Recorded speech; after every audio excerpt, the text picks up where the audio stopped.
বাঁকুড়া জেলার কতুলপুর থানার কতুলপুরের মেয়ে সরোজবাসিনী বালিকা বিদ্যালয়ের মেয়ে থার্ড হয়েছে, তো মাধ্যমিক পরীক্ষায় থার্ড হয়েছে, অনুভূতিটা কীরকম তোমার?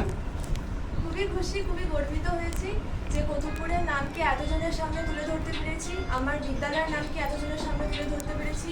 মা বাবা, শিক্ষক শিক্ষিকাদের, স্কুল টিচার, প্রাইভেট টিউটরদের আশা পূরণ করতে পেরেছি। খুবই গর্বিত। কতক্ষণ পড়াশোনা করতে? তার কোনো নির্দিষ্ট নিয়ম থাকেনি, আমি প্রতিদিন টপিক ঠিক করে নিতাম যে এগুলো পড়তে হবে, সেটা পড়ার জন্য যতক্ষণ লাগতো ততক্ষণই পড়তাম। মাধ্যমিক পরীক্ষায় প্রথম দর্শে থাকার জন্য বাবা মায়ের অবদান না স্কুলের অবদান? সবারই অবদান রয়েছে, বাবা মা, স্কুল টিচার, প্রাইভেট টিউটর, প্রত্যেকের। ভবিষ্যতে কী হওয়ার পরিকল্পনা আছে? ভবিষ্যতে রিসার্চার হওয়ার ইচ্ছা আছে। আগামী মাধ্যমিক পরীক্ষার্থীদের উদ্দেশ্যে কী বার্তা দিতে চাও? টেক্সট বই যেন ফুটিয়ে পড়ে এবং কনসেপ্ট যেন ক্লিয়ার করে এবং প্রত্যেকটা প্রশ্নে যত মার্কস ঠিক তত অনুযায়ী সেই লেন্থ অনুযায়ী যেন উত্তর লেখে, বাড়তি যেন না লেখে।